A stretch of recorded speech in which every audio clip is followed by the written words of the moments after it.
불황이 깊어지면서 올해 들어 넉 달 연속 자영업자 수가 감소세를 보였습니다. 자영업 시장 포화에 더해서 내수 침체가 장기화하면서 내수 관련 업종의 휴업과 폐업이 증가한 것으로 나타났습니다. 소상공인 폐업 100만 시대. 벼랑 끝으로 몰리는 사람들이 있습니다. 매출 한번 딱 보고 나면 진짜 턱 막혀. 이게 다야? 막. 월세도 계속 까먹고 있는 상황이니까 한 1억 원 손은 본 것 같은데. 경기 침체와 고물가, 고금리, 그리고 소비 위축으로 폐업이 늘어나면서 또 하나의 어두운 단면이 드러나고 있습니다.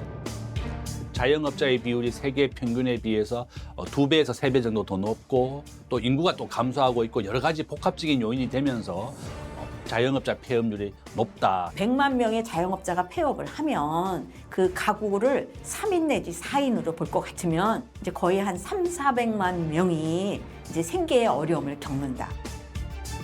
하루 평균 2,000명이 넘는 자영업자가 폐업하는 상황. 무엇이 그들을 벼랑 끝으로 내몰고 있는지 그 현장을 찾아가 봅니다.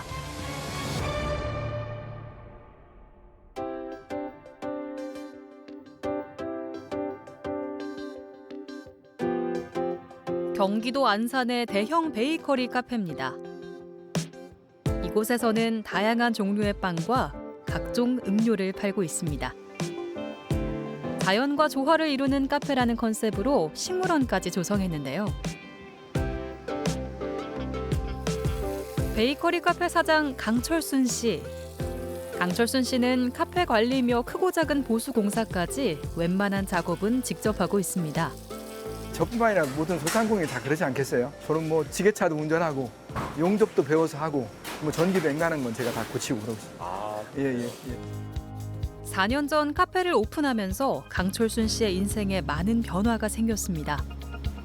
저는 그 대기업 그 투자 계열사에서 임원까지 하고 그만뒀습니다. 비용은 이제 제가 그동안 모았던 돈 이런 걸 다 털털 털고 또 이제 주위 친구들이 일부 투자해줘서 실제로는 한 20억 정도 들어갔습니다. 예. 퇴직금 예, 가지고 계신 예. 다 올인했습니다. 올인. 성실함으로 대기업 임원까지 올랐던 강철순 씨. 퇴직금과 연금으로 편안한 여생을 설계할 수 있었지만 일에 대한 열정이 그를 쉬게 하지 않았는데요. 퇴직이라는 게 결국에는 이제 어쨌든 삶의 그 전선에서 어느 정도 다 써먹었으니까 집에 가 쉬라는 거잖아요.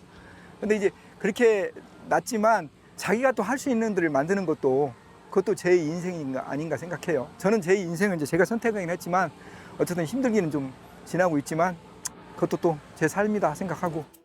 제2의 인생을 위해 야심차게 자영업자의 길로 들어설 때만 해도 카페에 거는 기대가 컸습니다. 그런데 생각과 달리 카페 운영은 만만치 않았는데요. 처음에는 오픈할 때 직원 한 거의 10명 가까이 시작했어요. 꿈도 이제 야무졌고 또 이제 그 정도 되면 뭐 한 매출 한 1억 정도 되면 뭐 충분할 것 같다 시작을 했는데 뭐 차차차차 사람을 줄이다 보니까 지금 저까지 포함해서 5명이 운영하고 있습니다. 매출이 뭐 그 7, 8천 돼야 10명을 데리고 쓰는데 지금 거의 뭐 60, 70%? 반? 때로는 뭐 이 정도 꺾였으니까 유지하기 위해서는 방법이 없죠. 가게 매상이 줄어들면서 메꿔야 하는 돈은 늘어났고 결국 대출을 받아야 했습니다. 5억 정도 대출이 있습니다. 제 주머니에 돈도 다 떨어지고 그래서 이제 대출을 받아서 운영하고 있습니다. 저는 통상 월급이 50만 원인데요. 지금 현재 예, 50만 원 돈 이제 부족하면 이제 채우느니까 못 가져갈 때가 많죠. 한국고용정보원의 발표에 따르면 회사에서 퇴직하고 자영업을 하는 50세 이상 자영업자들의 월 평균 소득은 약 279만 원. 그런데 최저임금보다 적은 수입을 올리는 이들이 무려 48%나 됐습니다. 자신의 인건비는커녕 매달 400만 원이 넘는 이자를 감당해야 하는 강철순 사장. 그렇다 보니 궁여지책을 마련해야 했는데요.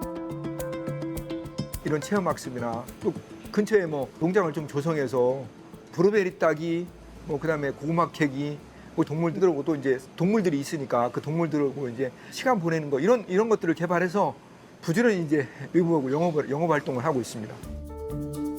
카페 수입이 점점 줄어들어 손님을 끌어들이기 위해서는 다른 사업까지 하나둘씩 늘려야 했고, 그러기 위해 대출금은 또 늘어나는 상황입니다.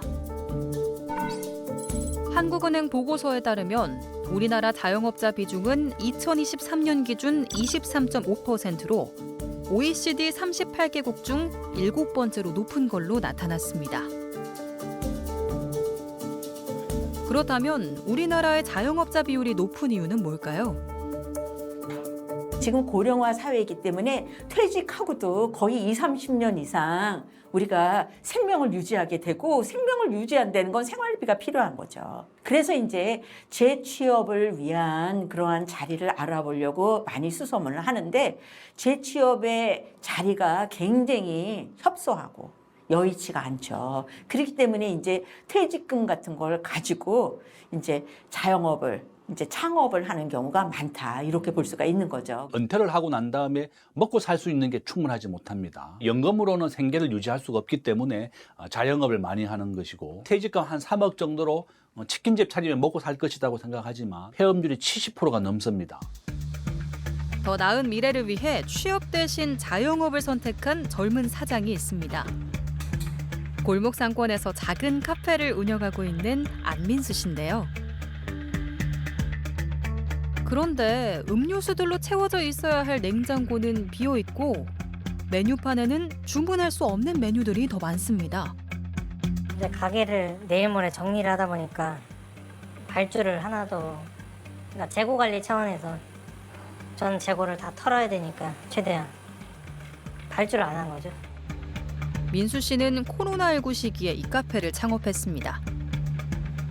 코로나 때는 사실 사람들이 코로나만 끝나면 잘 될 거라고 생각을 하잖아요. 한창 잘 나갈 때는, 그냥 솔직하게 얘기하면 돼요, 매출 한 900에서 1000만 원까지 혼자 그 정도 했는데, 4년 전 카페를 차렸을 당시에는 오히려 지금보다 매출이 좋았습니다. 매출이 오르면서 카페는 기반을 잡았고 안정된 삶에 정착하나 싶었는데, 이제는 가게를 포기할 수밖에 없습니다. 가게에 내놓은 지는 한 1년 됐는데 제가 권리금을 3천만 원 주고 들어왔거든요. 근데 그거를 찾자는 생각으로 3천만 원이 내놨는데 아무도 안 들어오는 거예요. 결국엔 무권리로 내렸는데도 별로 지금 안 빠진 거죠. 월세도 계속 까먹고 있는 상황이니까 한 1억 원 손해 본 것 같은데. 개업을 하고 2년간은 장사가 잘 됐습니다. 그렇다면 그 후 2년 동안은 무슨 일이 생겨서 수입이 줄어든 걸까요? 한창 잘 나갈 때는 900에서 1000 사이로 이렇게 팔았거든요. 그때 대기업 프랜차이즈 있기 전에는 그렇게 팔았던 것 같아요. 여기 완전 진짜 동네 골목 상권인데 대기업 저가 프랜차이즈가 들어오고부터 그때부터 좀. 2년 전 근처에 저가의 프랜차이즈 커피 전문점이 들어서면서 민수 씨의 카페는 큰 타격을 입었습니다. 통계청에 따르면 국내 커피 전문점 수는 2022년 말에 이미 10만 개를 넘어섰습니다. 실제로 중저가 커피 전문점을 중심으로 매장 수가 빠르게 늘어났는데요. 공정거래위원회와 각사의 현황 통계에 따르면 중저가 커피 전문점 수가 현재 10,000개 가까이 되는 상황입니다. 이렇게 커피 전문점이 늘어나면서 새로운 음료 시장이 형성되고 소비자들의 선택권이 늘어났다는 평가도 있습니다. 하지만 경쟁이 치열해지고 프랜차이즈와 영세 업체 간의 양극화는 더 심해졌습니다. 여러 가지 걱정이 많죠. 그 와이프랑 약속한 그런 생활비를 줘야 된다는 그런 약간 강박 같은 게 있어가지고 친구 고깃집에서 일단은 임시적으로 일할 것 같아요. 일단은 뭐라도 해야 생활비를 갖다 주니까. 국세청에 따르면 지난해 폐업 신고를 한 사업자는 100만 명을 넘어섰습니다. 코로나19 이후 경기 침체와 고물가, 고금리로 인해 결국 영업을 포기하는 건데요. 그런데 문제는 폐업이 단지 가게 하나가 사라지는 일만은 아니라는 점입니다. 100만 명의 자영업자가 폐업을 하면 그 가구를 3인 내지 4인으로 볼 것 같으면 이제 거의 한 3,400만 명이 이제 생계의 어려움을 겪는다. 한때 유명인도 이곳에 상가를 구입했다고 해서 뜨거운 관심을 받던 곳입니다. 그런데 화려할 줄 알았던 이곳이 자영업자들의 무덤이라고까지 불리게 됐습니다. 이게 이제 스시집이었는데 창업한 지 1년도 안 되셔서 나가신 거예요, 이거는. 많이 비었죠.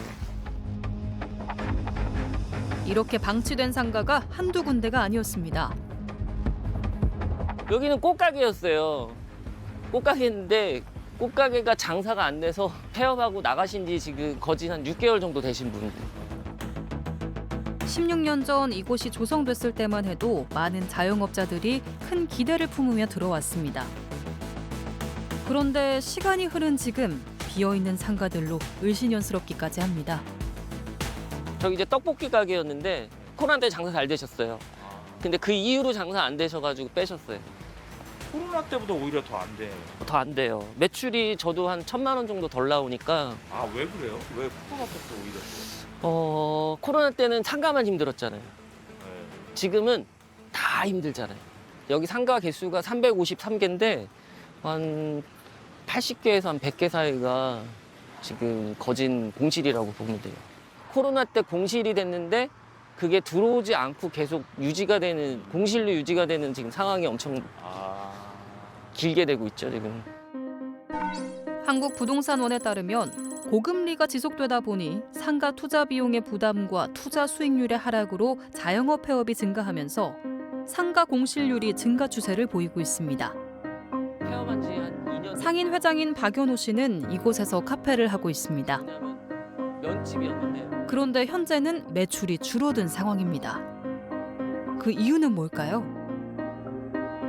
지금 공급과 수요가 맞지가 않잖아요. 지금 사실상 상가는 미친 듯이 짓고 있는데 아니 인구는 줄고 자영업자가 지금 폐업률이 100만이 넘었다 그러는데 상가는 아직도 짓고 있잖아요. 353개의 상가 중에서 카페 수가 30개가 나와요. 제 지금 커피숍 바로 옆에도 커피숍이고요. 맞은편에도 커피숍이고요. 지금 저쪽에도 조금만 옆으로 가도 커피숍이에요. 같은 업종의 상점들이 우후죽순 생겨나면서 치열한 경쟁을 해야 하는 상황이 벌어지고 있는 겁니다. 이거는 같은 업종이 다 들어와 있으니까 서로 물어뜯기가 바빠요. 그러니까 사는 것도 힘들어 죽겠는데 같이 자영업자끼리 또 물어뜯고 있는 구조 자체가 너무 힘들다는 거죠. 어느 정도의 규제하에서 안에서 좀 이렇게 스스로 경쟁할 수 있는 방법을 찾아가야지 무조건 니네가 다 해야 된다라고 그렇게 따지면 좀 너무 어렵지 않나 싶어요. 이곳에 자영업자들이 벼랑 끝으로 몰리는 또 다른 이유가 있었는데요. 바로 임대료와 관리비였습니다. 한 달에 한 150만 원 정도 나오는데 사실상 저보다 많이 내시는 분이 훨씬 더 많아요, 구조 자체가. 근데 집합 건물 관리 규약에 보면 토준 관리 규약이 없어가지고 카드 납부도 안 되고 무조건 현금으로 다 납부해야 되고 월세가 300인데 관리비가 150 나오면 이게 말이 되는 건가 싶어요. 높은 임대료와 관리비는 매출이 줄고 있는 자영업자들에게 버거울 수밖에 없습니다.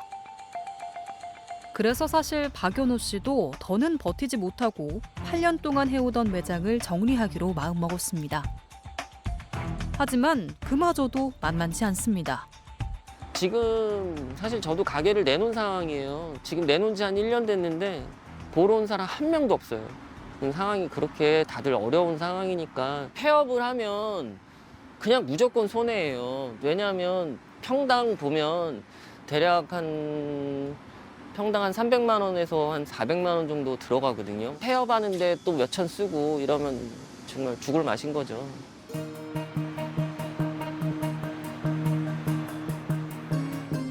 폐업 100만 시대가 되면서 역으로 바빠지는 사람들이 있습니다. 자영업자들이 줄줄이 폐업을 하면서 철거업체들의 일감이 늘어난 건데요. 이곳은 며칠 전까지도 영업을 했던 대형 음식점이었습니다.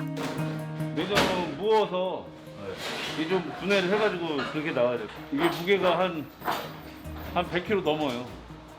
그러니까 이거를 들기가 부피도 크고 그래서 좀 위험하니까 좀 나눠가지고 무게를 좀 줄여가지고 나가려고. 하루 평균 2,700개가 넘는 매장이 폐업하는 상황. 사업장은 규모뿐만 아니라 업종도 다양합니다. 요즘에는 뭐 경기가 그렇게 안 좋아서 그런지 몰라도 일주일에 뭐 한 2개, 3개 정도? 2개, 3개 정도? 예. 철거 비용이 없어서 철거를 못 하시는 분들도 또 있고. 요새 어떤 업종들이 많이 폐업돼요? 제가 보기에는 식당들이 조금 많은 것 같아요. 코로나 이후로 그런지 모르겠지만 하여튼 장사들이 조금 안 되니까 그래서 계속 버티다가 이제 식당들이 제일 많이 철거하는 것 같아요. 내수 경기와 직접 연관된 업종에서 폐업 신고가 많이 늘었는데요.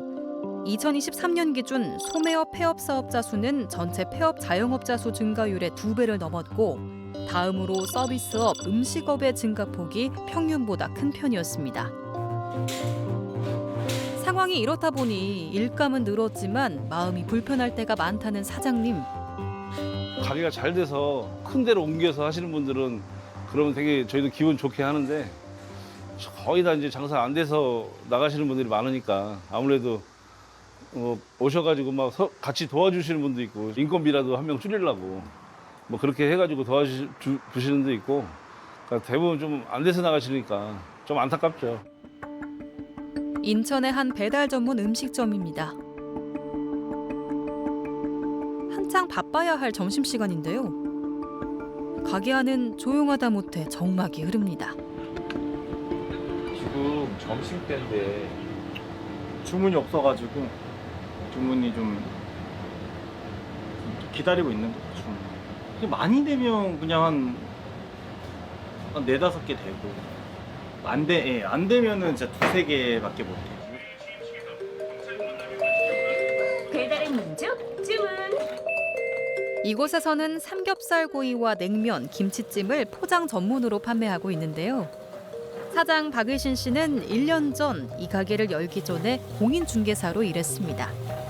공인중개사라는 직업이 뭐 다달이 뭐가 이제 있는 게 아니잖아요.